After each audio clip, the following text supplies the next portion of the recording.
E temos a nossa querida Vanessa. Bom dia, Vanessa. Oi, Dulce, bom dia.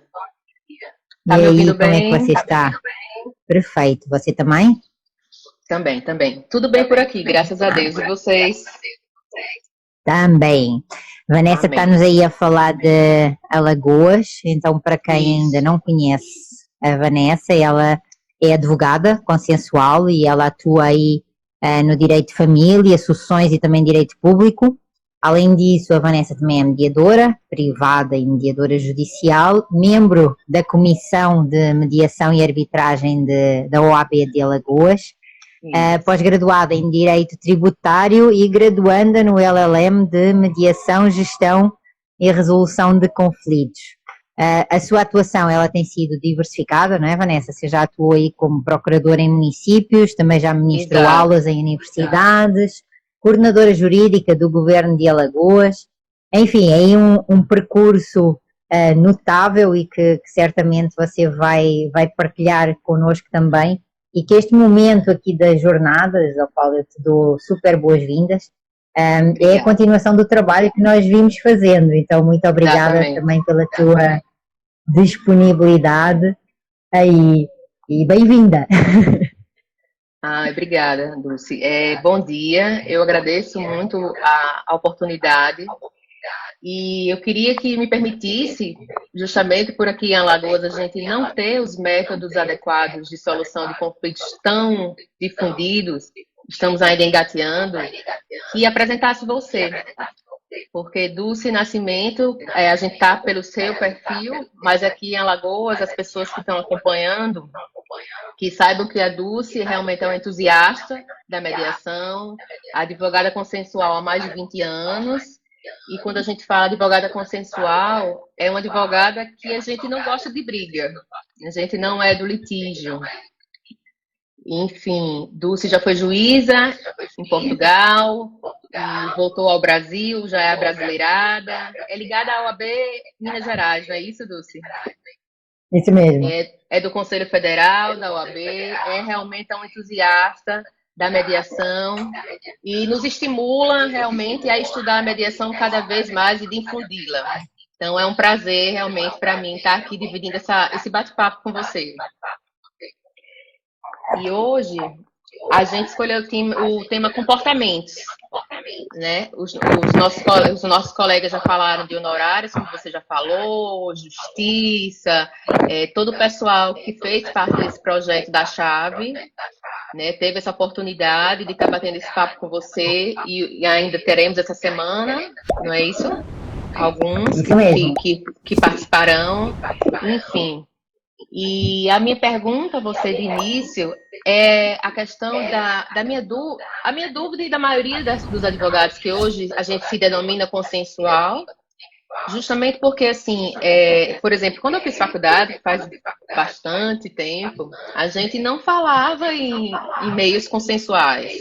A gente só falava em litígio, a gente estudava processo civil, processo de trabalho, processo administrativo, mais à frente processo tributário, enfim. A gente não falava realmente em mediação, arbitragem, negociação. E acredito que em 2019 o MEC tornou obrigatório essa disciplina, no caso foi meios alternativos de solução de conflitos, é essa a denominação da disciplina que algumas faculdades adequam de acordo com a sua com o que querem.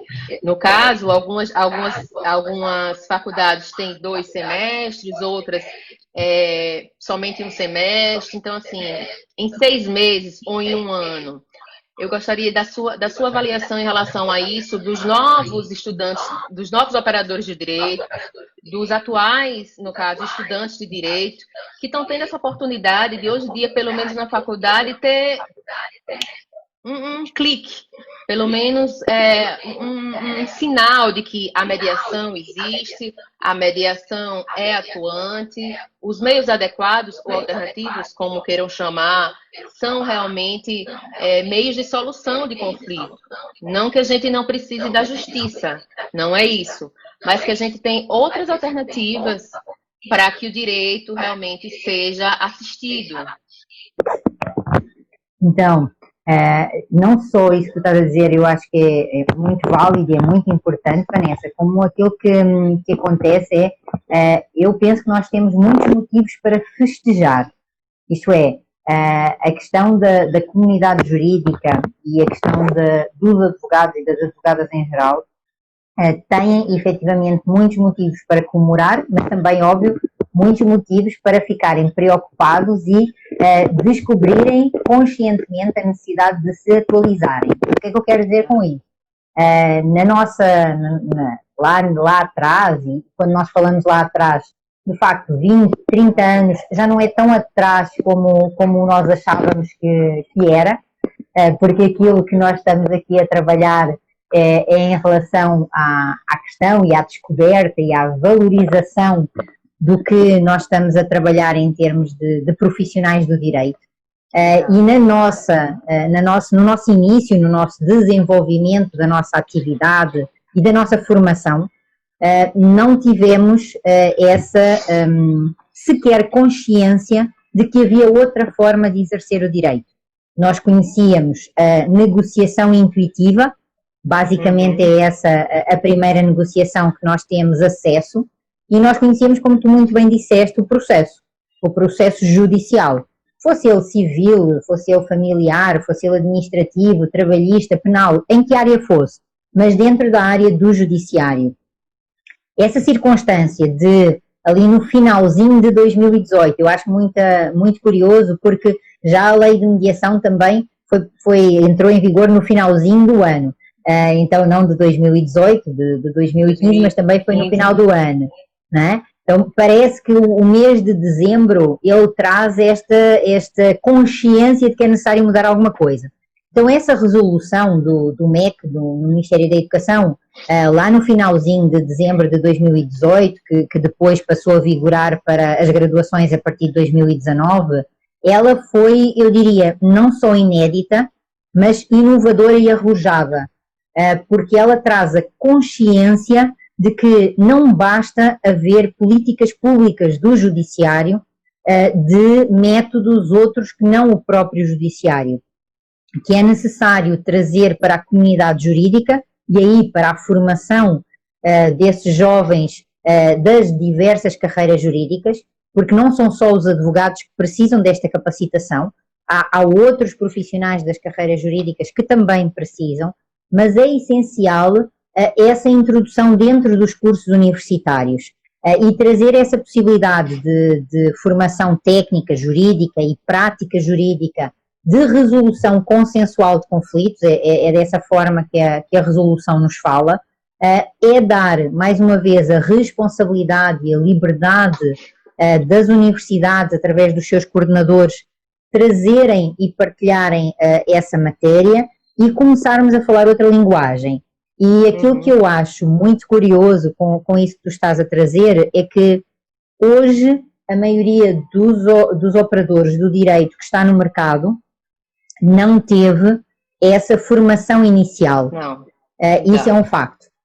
Mas os novos operadores que vão entrar no mercado, nos próximos anos, já estão a entrar alguns, porque alguns já são fruto de competições, de mediação e arbitragem, fruto de encontros, de meetings e tudo mais. Então nós já temos uma quantidade de operadores do direito que eles já vêm com outra escola, que eles já vêm com outra bagagem.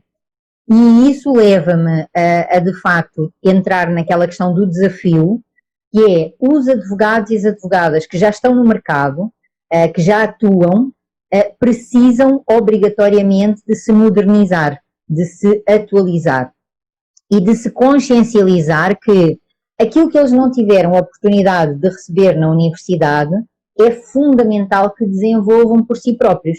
Então é fundamental fazerem formações naquilo que eu denomino do triângulo do conhecimento, isto é, em comunicação, em conflito, em negociação, nos diferentes processos, no processo de arbitragem, no processo de mediação, no processo de conciliação.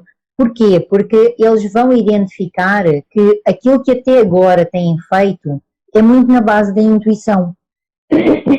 Desculpa.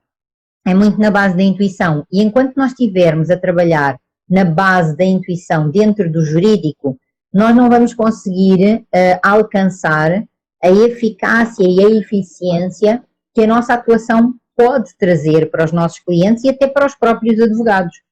Desde logo com a questão do tempo, mas também do recebimento efetivo dos seus honorários, da maior agilidade.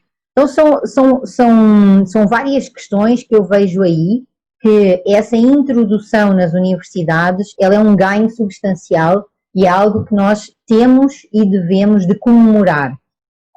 Se foi feito corretamente, se está a ter os efeitos que poderia ter, aí são questões que nós temos que ir adaptando, porque ainda é tudo muito novo, não é? A Rosana está aí a dizer que, além do curso de Direito, também foi introduzida em outras formações como administração. Então isso só reforça, não é? Isso, maravilha. Porquê? Porque isso só reforça que nós estamos de facto a fazer uma mudança educacional, porque nós precisamos de educar a população que o acesso à justiça não é sinónimo de acesso ao judiciário. E para isso, eles precisam de entender que existem outras vias. E é esse o trabalho que nós temos feito e é esse, digamos, o crescimento que está a acontecer diariamente deste movimento de profissionais altamente competentes que se colocam no mercado com uma visão mais aberta, saindo da sua zona de conforto, saindo da sua caixa e indo mais além. Não é um trabalho que seja, eu diria, imediato, mas eu confesso que a minha felicidade e a minha motivação é enorme, porque eu tinha projetado que ia demorar mais tempo. E neste momento, aquilo que eu sinto, até por força da questão do evento que aconteceu em março, onde quem ainda não tinha acordado para a circunstância de que o judiciário é bom, mas não é exclusivo, foi obrigado a acordar. E isso fez com que a onda dos métodos consensuais, a onda dos outros métodos, ela crescesse e ela ficasse mais visível. E isso, de facto, eu penso que foi um grande ganho que a justiça e que a advocacia recebeu. De qualquer forma, a pandemia, nesse caso específico, teve o lado bom, porque, digamos, o judiciário está com as portas fechadas. Agora, alguns estados estão voltando com o presencial, mas também de uma forma bem não tão efetiva como antes. E, de qualquer forma, a gente sabe que temos mais ou menos entre 90 e 100 milhões de processos no judiciário. Isso antes da pandemia, um dado mais ou menos do CNJ do ano passado. E que o judiciário não dá conta realmente dessa quantidade de pessoas que precisam da tutela jurisdicional. E o que acontece? Se nós, por exemplo, eu que estudei, terminei minha faculdade em 2002, não tinha a menor noção do que era mediação. Mas hoje, depois que me reinseri no mercado e realmente comecei a estudar e me aprofundar, eu realmente não quero fazer outra coisa.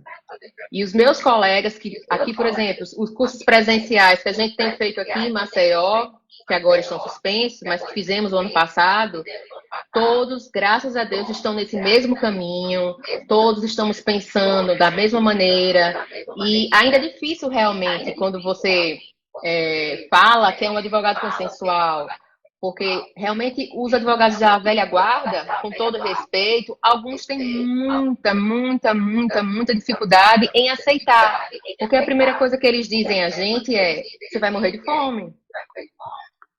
E não é isso, é uma coisa até que eu aprendi muito nas suas falas. O advogado consensual, ele tem ainda o traquejo de falar para o seu cliente as inúmeras possibilidades que ele tem, mediação, negociação, conciliação, sem ser uma negociação intuitiva, como a gente fazia antes. Por exemplo, na Justiça do Trabalho, a gente sempre trabalhou assim, naquela sala da Justiça do Trabalho, a gente chamava outro advogado, fazia aquele combinado e já entrava na sala do juiz somente para homologar o acordo.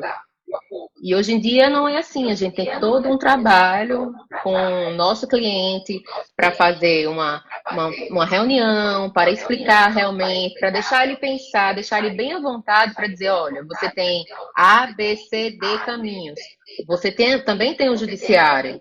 E aí cabe a você, claro que a gente, como advogado, falando das vantagens, das inúmeras vantagens da questão dos meios alternativos ou adequados de solução de conflitos, para que o cliente possa realmente, em conjunto conosco, decidir. E isso é um trabalho de formiguinha, você também já falou muito isso. Aqui eu falo, é um trabalho que a gente está engateando, mas com essa pandemia a gente já pelo menos o bebê começou a andar, e aí a gente está indo, porque colegas, por exemplo, que eu não esperava que partisse para o lado do consensual, hoje em dia estão fazendo conciliações, negociações e mediações, hoje em dia estão fazendo os seus cursos, os cursos de outros colegas também, enfim, eles estão acreditando na mediação. E aí, eu queria saber de você, com a experiência que você tem, que além dessa parte de cursos que a gente tem que estar sempre se atualizando, eu, por exemplo, nessa pandemia já perdi as contas de quantos cursos já fiz. E, gente, assim, isso eu digo que não precisa somente fazer curso pago. A própria Dulce mesmo tem no dulcenascimento.com, na própria plataforma dela, ela tem, por exemplo, tem a Via Consenso, que foi semana passada, né, Dulce? Então, são cursos gratuitos que o advogado, o estudante de direito, o estudante de psicologia, porque também é importante que o psicólogo, o assistente social, o engenheiro, o administrador tenha noção de mediação para que possa também se tornar um mediador extrajudicial ou judicial. Então, eu queria saber de você, como é que a gente pode fazer para ainda mais divulgar essa questão da mediação? É uma questão mesmo de boca a boca, é essa questão dos meios digitais? Como você pensa em relação a isso? Assim, que trabalho a gente pode fazer para que isso possa ser mais divulgado? Olha, eu acho que o mais importante em relação a esse tema é partilhar experiência. E aquilo que eu te posso dizer é o seguinte: é muito frustrante, às vezes, nós decidirmos fazer essa divulgação do boca a boca, partilhar informação, em especial partilhar informação de qualidade, para fazer com que as pessoas tenham um pensamento crítico, um pensamento também criativo e que elas próprias vejam por elas a diferença e que vale a pena pelo menos experimentar. Eu comecei esse movimento. A minha formação inicial de mediação é de 2002, 2003, e eu, em imediato, na altura eu era advogada, e era advogada mais litigante, e eu fiz essa mudança do litigante para o consensual nessa altura, e senti, olha, nós precisamos de divulgar, eu preciso de partilhar com os meus colegas o que eu descobri, porque se isso ficar só para mim, eu vou andar sozinha num oceano onde não tenho ninguém com quem efetivamente colocar em prática. E eu, na altura, eu comecei desde logo a partilhar isso, aí mais intensamente depois, por volta de 2005, 2006, mas havia essa resistência que nós ainda continuamos a sentir. E aquilo que eu tenho desenvolvido nisso é o quê? Se em 10 colegas com quem eu converso, pelo menos decidir experimentar, eu já estou a caminhar numa lógica positiva, porque eu já tenho aí um percentual simpático daquilo que é este movimento de transformação e mudança. Aquilo que eu sinto verdadeiramente nesta minha passagem de Portugal para o Brasil, não só pela quantidade de advogados que aqui existem, como pela dimensão da população, aquilo que eu sinto é que esta bolha, ela cresceu mais, e com a introdução daquilo que foi da lei de mediação, em termos da regulamentação da mediação no Brasil, a introdução do Código de Processo Civil, isso para mim foi, digamos assim, um tesouro, porque isso trouxe de facto para a comunidade jurídica a necessidade de pelo menos entender o que é. Agora, nós precisamos também de compreender que existem más experiências. Isto é, há muitos advogados que só conhecem a mediação judicial ou só conhecem aquela conciliação que antes, principalmente nos juizados especiais, era feita por pessoas que não tinham formação. Exato. E que faziam a pergunta: tem acordo, não tem acordo? E essas más experiências fizeram com que eles ficassem mais resistentes e desacreditassem nos processos e nos métodos consensuais. Aquilo que nós hoje em dia temos, não só pela institucionalização da mediação e da conciliação, mas também pela própria emenda que foi feita na Resolução 125 de 2010 do CNJ, nós hoje em dia temos obrigatoriamente de ter mediadores e conciliadores com uma capacitação mínima. Então, até no judiciário, essa evolução está a acontecer. Aquilo que eu digo aí, principalmente para aqueles nossos colegas que não têm boas experiências ou que tiveram alguma má experiência, aquilo que eu costumo provocar é o seguinte: olha, na tua vida, quantas más experiências é que tu tiveste em relação a assuntos diversos na tua vida? Isso fez com que tu não voltasses outra vez a experimentar aquela questão, aquela situação, não é? A dares o benefício da dúvida em relação a outro profissional, a dares o benefício da dúvida em relação a outro local para fazeres a mesma atividade ou desenvolver a mesma situação. E aí, no âmbito da mediação privada, nós temos de facto um diferencial. Nós temos profissionais altamente qualificados, nós temos câmaras e institutos que dão esse serviço com muita qualidade e que os advogados eles precisam de entender e eles precisam também de experimentar qual é que é a diferença dessa prestação de serviço. E hoje em dia, em particular com esta questão do online, ainda ontem eu estava aí numa live com a Comissão da Bahia, com a querida Rosana Fagundes, e aquilo que nós estávamos a falar era dessa questão da mediação online, isto é, nós hoje, quando falamos em difundir a cultura da mediação ou difundir a cultura do diálogo, eu diria mais que é uma questão de educação. Então nós precisamos de educar. E a educação, ela, no meu entender, ela passa pela partilha, ela passa pela disponibilidade daquilo que são os nossos sucessos, mas também daquilo que são os nossos fracassos, e ela passa essencialmente por tolerância, respeito e tolerância.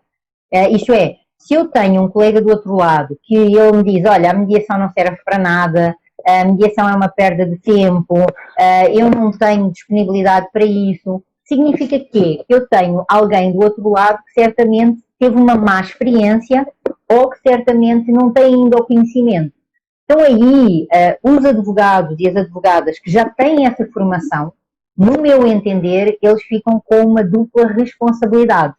Eles ficam com a responsabilidade em relação ao seu cliente de escolher o método adequado, mas eles também ficam com uma responsabilidade social em relação ao outro colega de fazer com que ele aceite, entenda, compreenda, se disponibilize para experimentar. E isso parte de cada um de nós. Então, essa divulgação, eu considero que, respeitando, óbvio, a confidencialidade, mas nós precisamos de partilhar os casos de sucesso que nós já tivemos nos processos de mediação e também nos processos de conciliação, ou mesmo até na arbitragem e, óbvio, também na negociação.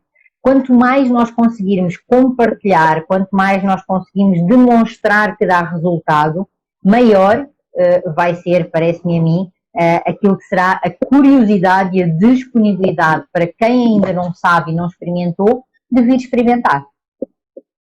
Exato, os colegas que falam comigo hoje e perguntam, e aí, você está fazendo mesmo a sua advocacia consensual? Você está conseguindo fazer a mediação? A gente fala sobre, explica por alto o que é, indica alguns cursos ou alguns sites realmente para a pessoa se atenar, né, do que está realmente acontecendo, que não é um bicho de sete cabeças, mas também não é até uma coisa que você também fala, um cafezinho que você toma uma coisa de qualquer jeito. Não é uma coisa intuitiva, não é. A gente tem técnicas, a gente tem todo um traquejo que tem que ser utilizado, tanto do lado do advogado, como do lado do mediador. Que é exatamente isso que a gente aproveitou no projeto que você começou, que foi o projeto da Chave para Advogar. Então, nós advogados, eu, por exemplo, que comecei, eu era advogada litigante, tive as minhas pausas em minha carreira por conta das minhas filhas, então eu me dedicava à maternidade e voltava à advocacia. E, enfim, assim tenho feito.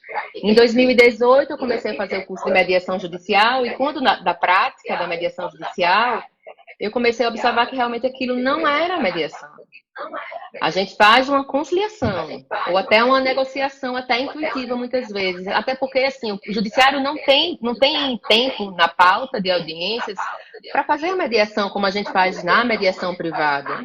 Então essa é a grande diferença que as pessoas têm que saber.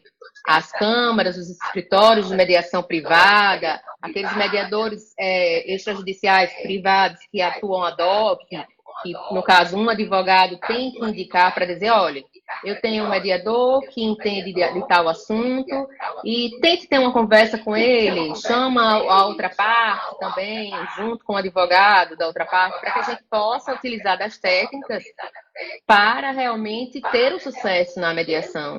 Não é simplesmente o advogado chegar, chamar as duas partes, sem outro advogado, e simplesmente tem uma conversa. Não é assim que funciona. É bom que as pessoas saibam disso. O advogado tem o seu papel, o mediador tem o seu papel. E a mediação extrajudicial vem crescendo. Eu mesma também acredito.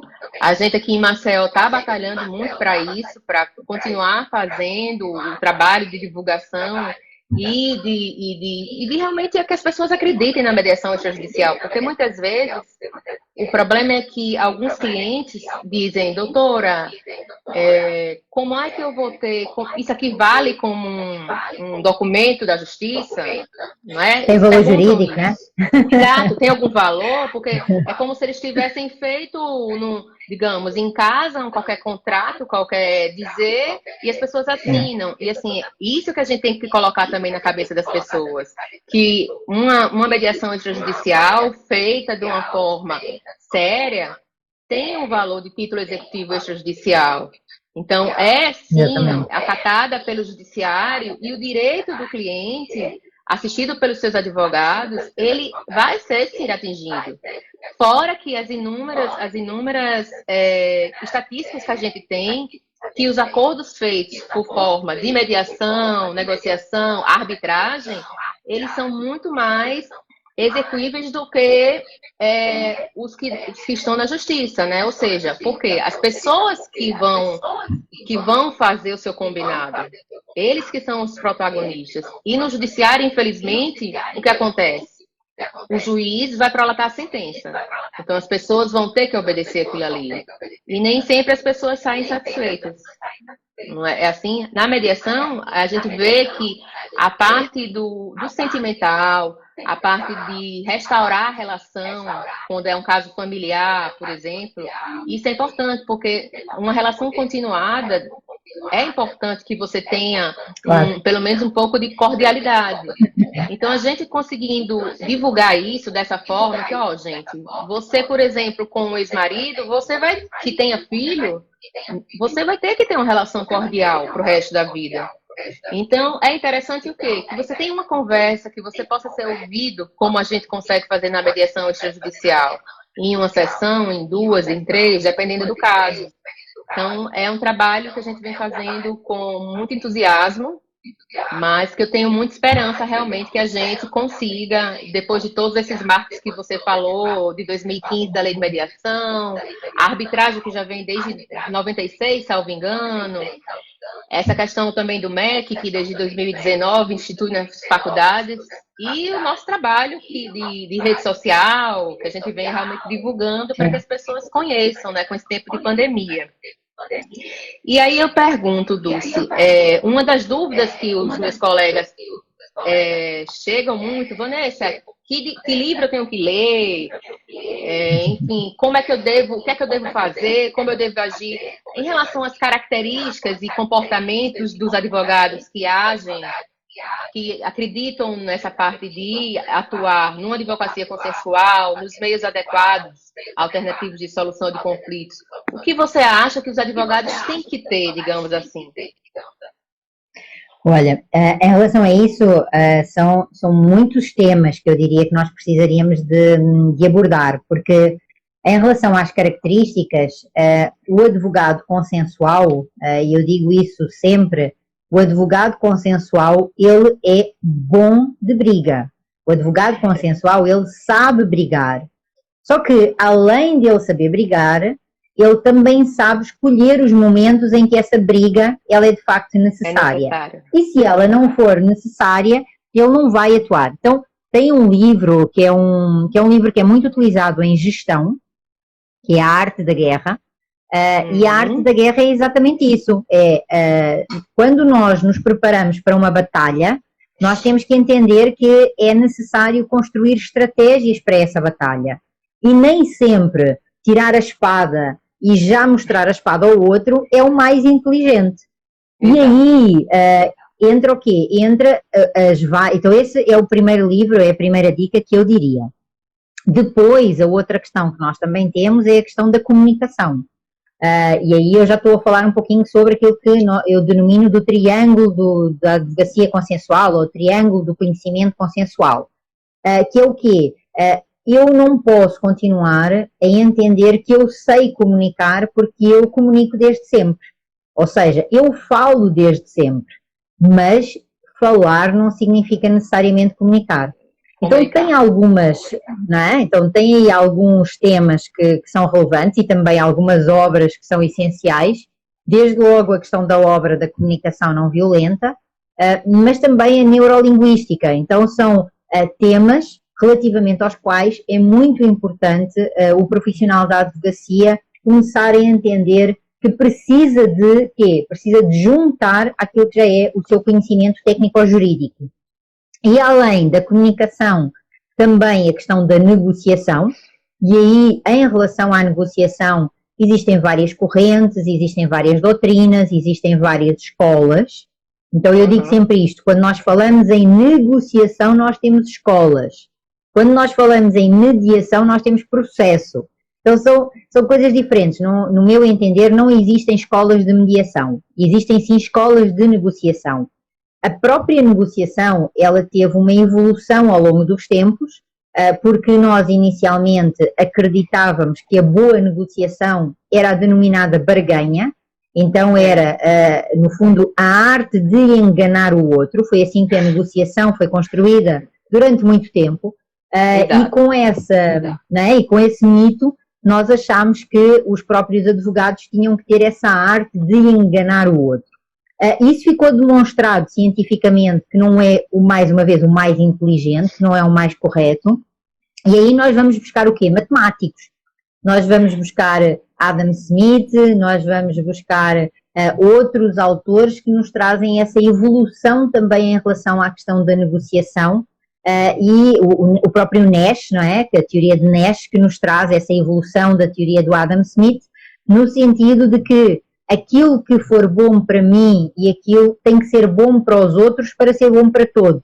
Então, esta lógica, ela depois é desenvolvida também, por exemplo, pela Escola de Harvard. Então, há aqui uma série de conhecimentos que nós precisamos denominar e que nós precisamos de aprofundar para não cairmos no risco de dizermos que há esta corrente e esta é que é a certa. Não existe corrente certa.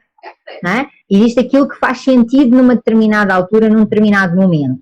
Já em relação ao conflito, que é outro dos vértices desse triângulo consensual de que eu falo, eu diria que conhecer a evolução da teoria do conflito significa também conhecer e aprofundar um pouco dessa evolução, não só na área da administração, mas essencialmente na área da gestão de pessoas, antes denominada de gestão de recursos humanos. Exato. Porque ali o conflito inicialmente era tido como uma coisa ruim, depois passou a ser tido como uma coisa que é inevitável e evoluiu até para que é algo que é necessário para a construção, para a evolução do homem. Então, vê como nós temos aqui já digamos assim, uma panóplia grande de conhecimentos que nós precisamos de entender. E sobre as características desse advogado que nós estamos a falar, esse advogado consensual, eu diria que, primeiro, ele não tem que ter nem vergonha, nem tem de deixar de ser bom de briga, tá? Ele pode continuar a ser esse advogado mais aguerrido, esse advogado mais assertivo, tranquilo. Agora, ele tem que entender que isso não é o único comportamento que ele tem que dominar. Ele vai ter que dominar 5 comportamentos, que são os 5 comportamentos que qualquer ser humano tem, e eu trabalho muito isso utilizando o TKI, que é o modelo do Thomas and Kilmann, que eles trazem o quê? Eles trazem a questão e a circunstância de que se eu quero alcançar um resultado onde eu ganho, eu vou ter uma assertividade máxima, logo eu vou competir. Não é? Então, a competição é um desses comportamentos. Se eu não sei o que fazer, se eu não sei ainda o que decidir, se eu tenho dúvidas sobre o que é melhor para mim, eu vou fazer o quê? Eu vou evitar o conflito, eu vou fugir ao conflito para colocar, no fundo eu vou-me retrair, não é? Eu vou-me recolher, melhor dizendo, para eu montar uma estratégia. Então já temos um segundo comportamento aí. Numa terceira situação, em que aquilo que importa naquela relação, naquele relacionamento, e isso acontece muito em relacionamentos empresariais, contratuais, onde há o interesse de fazer com que o contrato dure mais tempo, por exemplo, e aí, se eu sou advogado do fornecedor, eu vou dizer-lhe o quê? Olha, nós na negociação, se nós agora baixarmos o valor do teu produto, nós conseguimos negociar que esse contrato, em vez de 3 anos, ele passe a valer por 8. Isso interessa-te? Isso é bom para você? Então já temos aí algo que nós podemos negociar. E esse comportamento, que é o terceiro, é o comportamento da cedência. Ou seja, nós vamos ceder agora com o objetivo de alcançar algo lá mais à frente. Né? Isso não... E isso é positivo, tá? Então eu estou a trazer todos os comportamentos que nós temos numa lógica de o que é que o advogado ganha com isso.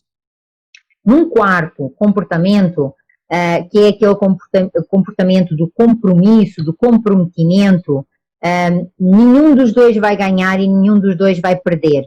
E esse, feliz ou infelizmente, é aquele que nós melhor conhecemos. Também está muito relacionado com a negociação, mas com a negociação de velocidade, ou seja, eu tenho interesse em resolver este assunto agora. Não tenho relação de continuidade, então eu vou utilizar ou uma negociação 50-50, que isso é o típico quando nós estamos à porta da audiência do tribunal e o juiz nos força a um acordo e nós dividimos o prejuízo ao meio, não é? Todos os advogados na sua vida profissional já fizeram isso e já levaram o seu cliente a fazer isso. Ou também aquele típico comportamento de um processo de conciliação, que pretende ser mais ágil, pretende ser mais rápido, e com isso não significa que seja mais satisfatório. Então, vai depender aí do contexto, da relação, das características do conflito. E por fim, não menos importante, porque todos os 5 são igualmente importantes, a questão da colaboração ou da concessão, que tem muito a ver com o trabalho da mediação, que é um processo onde não só são tratadas e trabalhadas as questões objetivas, mensuráveis, mas a grande diferença é que também são trabalhadas as relações, os relacionamentos, as questões que não são mensuráveis, não é? Que elas são íntimas de cada um dos intervenientes. E aí a atuação do advogado com esse comportamento mais consensual, com esse comportamento mais colaborativo, ele vai precisar de ter aquelas ferramentas todas que nós falámos, que eu partilhei contigo antes e com todos, e mais do que isso, eu acho que ele precisa de começar a saber de facto um pouquinho mais de matemática, de estatística e de fazer contas. Porque eu acreditar que eu judicializo uma ação, eu tenho 30% do resultado, e isso significa que eu vou receber uns honorários, imagina, de 10 mil reais, eu fico todo contente. Tá, ok, mas vem a pergunta a seguir, que é a utilização de outra ferramenta de gestão, que é o 5W2H, onde eu vou fazer o quê? Quando é que eu vou receber isso? E aí eu chego à conclusão que esse valor fantástico eu vou receber daqui a 10, 15 anos, se receber. Então a pergunta que se coloca é, quanto é que de facto eu estou a receber por hora? Então eu vou precisar de fazer essa contabilidade para eu identificar se é ou não sustentável, se é ou não financeiramente vantajoso aquele caso que eu aceitei e que, se eu olhar só para o número, aparentemente vai ser bom, mas se eu fizer aí uma tabela de contas, talvez não seja assim tão positivo, né, Vanessa? É, por aí. É porque o que eu acho engraçado é que de um tempo para cá, as expressões em inglês têm sido introduzidas. Então, a gente, quando fala em características, comportamentos, aí, soft skills. Então, nem sempre o advogado, né, está acostumado. A gente sempre coloca. Então, essa parte então, de direito e tecnologia, que a gente vem agora, a lei de LGPD, enfim, essas questões todas ligadas ao direito e tecnologia. Nem sempre o advogado sabe o que é um soft skill. Então, vai lá no Google, dá uma olhada, mas é exatamente isso, aquelas características que você tem. Você ser criativo, você pensar fora da caixa, como você mesmo fala, o Girardi fala também muito isso, que a gente explore o que a gente tem de melhor e adequa aquela solução àquele caso concreto. Trate seu cliente, no caso de uma advocacia consensual, como um cliente único. É o que eu digo, é que nem o banco faz. O banco tem aquele atendimento personalizado. Então, o advogado consensual faz isso com o cliente. Ele trata aquele cliente como um cliente único. E com certeza, a gente fazendo dessa maneira, o cliente vai voltar. Não é que ele vai dizer, não vai haver mais litígio na vida dele. Não, litígio, conflito sempre vai existir. Mesmo a gente prevenindo, eu trabalhei muito em prefeitura, e isso tem 10, 15 anos, eu achava engraçado, que tinha um advogado que era meu chefe, o doutor Rodrigo, ele sempre dizia, Vanessa, você vá até a beira do precipício. No caso, com o gestor, que era o prefeito. Mas você diga a ele, eu pulo com você, mas eu pulo de paraquedas. Cabe a você tomar essa decisão ou não. Porque eu, como advogada preventiva naquela época, era uma coisa que todo mundo dizia, isso não existe. Você prevenir o gestor do que pode acontecer. Por que não existe? O problema vai existir mesmo eu prevenindo. Mesmo eu dizendo, gente, haja dessa forma, faça dessa forma, o problema vai existir, o conflito vai existir. Então, por que a gente não tratar o conflito de uma forma mais pacífica, mais consensual? A Rosane, que é nossa colega aqui da Chave, ela fez uma pergunta, no caso, uma abordagem. Ela pediu para falar um pouco mais sobre a via consensual, que é o programa que você tem na sua página. Privada oferece mais proteção à imagem e privacidade do cliente. Para falar um pouco mais sobre isso para a gente. A privacidade e a imagem do cliente, que ela foi inclusive tema da rota da semana passada, aquilo que tem de ver, e eu trouxe lá o caso da Bacar, como um advogado consensual é manifestamente diferente daquele advogado litigante. No caso da Bacar, existem ações que estão judicializadas, existem processos que estão a decorrer, mas ainda assim, utilizando de uma estratégia relativamente àquilo que é, no caso, a exposição da imagem da Bacar, porque a Bacar em si, ela foi exposta, não é? O que é que eles fizeram? Eles convidaram os diversos intervenientes, atendendo a que o processo é voluntário, poderem trabalhar os seus casos via processo de mediação, na mediação privada, independente dos processos judiciais continuarem a estar a decorrer. E por isso é aí a demonstração de que quando nós falamos da advocacia consensual, nós não estamos a falar da advocacia totalmente fora do judiciário. Essa é a grande diferença entre a advocacia consensual e a advocacia colaborativa. A advocacia colaborativa, ela é uma advocacia que ela assina um termo de não litigância. Então, aquele advogado que ele diz que, olha, eu hoje atuo como advogado colaborativo, significa que ele não vai ao judiciário. O advogado consensual é diferente. O advogado consensual, ele coloca uma estratégia primeiro não adversarial, ele coloca primeiro uma estratégia autocompositiva e, se não for possível, ele acompanha o cliente não só em métodos híbridos, como a conciliação e a arbitragem, que eu defendo que eles são híbridos, mas também com a possibilidade de judicializar, ou seja, de ir ao heterocompetitivo. E isso aí é uma evolução que nós temos e é uma diferença, e nós não estamos aqui a dizer que um é melhor que o outro, isso é muito importante de ficar definido.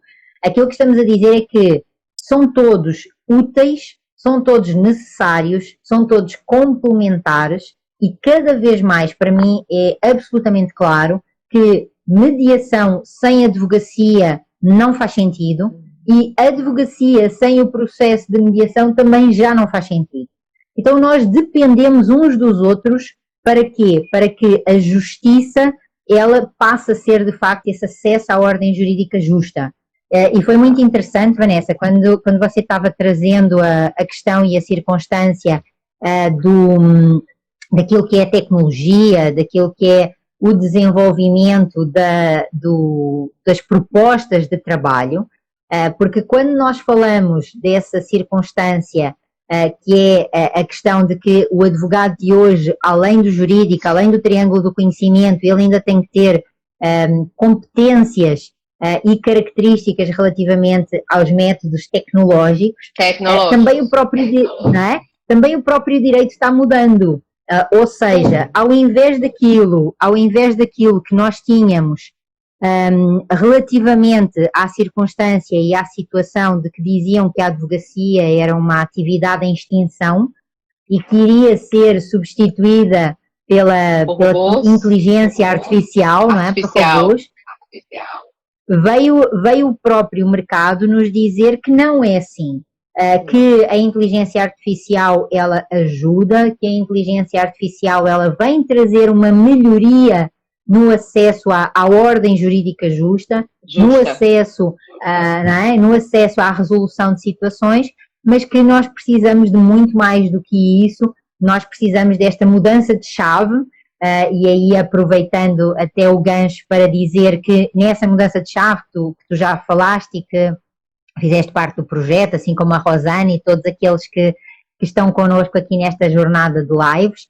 Esta semana, em concreto, a chave ela está disponível, então nós estamos na 5ª edição da chave e isso é algo que me deixa ainda mais motivada de que estamos no caminho certo e de que vamos, de facto, fazer a mudança e ser a mudança, porque estamos a construir essa transformação. E isso deixa-me muito, muito feliz e muito animada por estar acompanhada de profissionais de extraordinária competência, com muita responsabilidade, com muita serenidade e que estão dispostos a fazer esta mudança acontecer. E as nossas próprias lives também vão continuar aqui esta semana com outros temas igualmente importantes e que nos fazem ver que nós não estamos a falar só das grandes capitais, não estamos a falar só dos grandes estados. Nós estamos a fazer esta mudança no Brasil e inclusive no mundo, porque a Chave também tem alunos que estão no exterior. E isso é muito gratificante, porque juntos, de facto, nós conseguimos ir mais longe. E é isso que eu acredito que nós estamos a fazer, não é? Então... Só para eu dar um testemunho em relação ao projeto da Chave, porque eu, como eu falei, comecei a estudar mediação em 2018, mediação judicial, e em 2019 eu comecei a estudar mediação extrajudicial. E conheci você num congresso em Campina Grande, no final do ano passado. E o que acontece? Você falou um pouco do projeto da Chave, e para mim foi um desafio, porque como eu ainda, enfim, minha filha é muito pequena ainda, eu disse, será que eu vou dar conta? Porque o projeto é bem longo, o conteúdo programático é longo, mas quando você vai realmente assistir as aulas, que são aulas curtas, o legal é isso, você não fica cansado. Qualquer tempo que você tenha, você pode assistir a aula, você assiste novamente se tiver alguma dúvida, você tem o material didático, você disponibiliza para a gente aquela comunidade que a gente pode tirar dúvidas com os outros colegas, inclusive com você, a gente interage diretamente com você. Então, assim, é realmente um projeto diferenciado. E que não é só para o advogado. A gente consegue ter uma visão muito bem... Eu, por exemplo, que era advogada litigante, depois comecei a fazer o consenso e entrei na mediação, hoje eu sei me comportar como mediadora, hoje eu sei me comportar como advogada, hoje eu sei como advogada tratar o meu cliente, como preparado para entrar na mediação. como utilizar o próprio mediador a meu favor. Isso tudo técnicas que a gente vai aprendendo e de uma maneira bem leve, não é aquela coisa que você, ai, vou ter aula, que saco.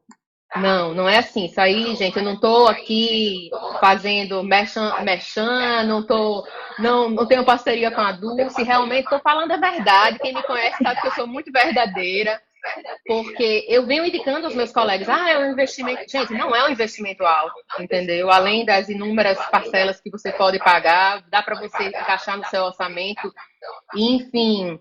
Vai ter agora o Masterclass também, que é a parte prática, né? Que é muito importante a gente fazer. Apesar de que na própria chave a gente tem muita coisa prática. E, por exemplo, essas questões dos comportamentos que a Dulce falou, a técnica agora eu esqueci, TKI, os métodos de Harvard, a gente estuda o William Ury. Então, assim, ela dá todos os caminhos e cabe a gente se aprofundar naquilo que a gente, ou se me fugiu a palavra, que a gente gosta mais, no caso, ou então você estude aquilo para você se tornar um advogado que entenda de mediação. Então, a chave realmente é uma virada de chave, de verdade, na cabeça dos advogados. Vale a pena, realmente.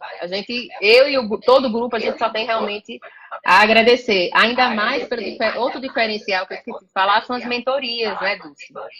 É muito importante a gente ter esse contato direto com você. A gente consegue, por exemplo, eu tenho uma dificuldade em relação a alguma coisa, a minha colega já tem uma dificuldade em relação a alguma coisa, mas aquela dificuldade dela pode também ser uma dificuldade minha que eu não atenei para isso. E aí a gente, com um grupo pequeno, a gente consegue realmente trocar ideias, é um projeto bem interessante. Eu só tenho a agradecer, acredito que o nosso tempo realmente está se encerrando. Aí, correndo. Eu só tenho a agradecer e assim, eu indico realmente a chave, os outros projetos também que Dulce faz, porque eu realmente sua fã, acredito que Viviane, Rosane, todas essas advogadas que a gente conheceu online por enquanto, que teremos os nossos encontros, com certeza, quando tudo isso acabar. Muito obrigada, Vanessa. Eu só tenho a agradecer a tua generosidade e o teu carinho, mas acima de tudo o profissionalismo com que tu tens desempenhado este projeto e este percurso, que tem sido de facto muito motivador para mim e aquilo que é a constatação de que estamos no caminho certo. Com pedras no caminho, com muros no caminho, mas faz parte, porque se fosse tudo a direito, os desafios não nos fazem crescer, e então os desafios fazem-nos crescer. Exato. E por isso, né, então, com esses desafios nós de facto conseguimos nos tornar também mais fortes e termos uns para amparar os outros é muito gratificante e eu só tenho a agradecer e agradecer a todos aqueles que estão aqui connosco e que depois também vão ver essa nossa live aqui sobre comportamentos, que foi algo que me deu muito prazer de estar aqui contigo a conversar, então também te agradeço a tua disponibilidade e agradeço também aí a tua partilha e o teu tempo, que é sempre muito gratificante de ter junto. Conta. Só mais um pouquinho, só uma coisinha. Eu queria somente atentar as minhas colegas advogadas, operadoras de direito, as profissionais, as mulheres profissionais, que assim como eu, a gente se dedica tanto à maternidade e depois a gente tem que voltar para o mercado de trabalho. Como é difícil, mas que assim, o recado que eu passo é: estudem, persistam, vão atrás de seus sonhos, não desistam, gente, porque a gente consegue sim ser mãe, ser profissional, ser esposa, ser amiga. Mulher é isso. Então, é um recadinho que eu quero dar para algumas pessoas que ficam desestimuladas, não se desestimulem, que a gente dá conta sim. E estudar e o conhecimento sempre é bom para todos nós. Você é absolutamente maravilhosa. Um exemplo de mulher, um exemplo de mãe, um exemplo de profissional, um exemplo de facto de ser humano com H maiúsculo e que só enriquece todo mundo e é um exemplo a ser seguido. Então também sigam aí a Vanessa no Instagram dela, com aquilo que ela vai partilhando e aquilo que ela vai colocando, porque é de facto isso que nós estamos a fazer nesta questão de virada da chave, E aí as nossas jornadas amanhã elas vão continuar, então fique ligado às 8h15 nestes nossos encontros e estamos juntas, não é, Vanessa? Muito, Obrigada, muito viu? obrigada Você pela tua também. Um bom presença e pela tua dia. participação. Até amanhã, então. Um beijo. Tchau, Beijo tchau. grande, até amanhã. Você Muito também. obrigada. Tchau, Tchau, tchau. tchau.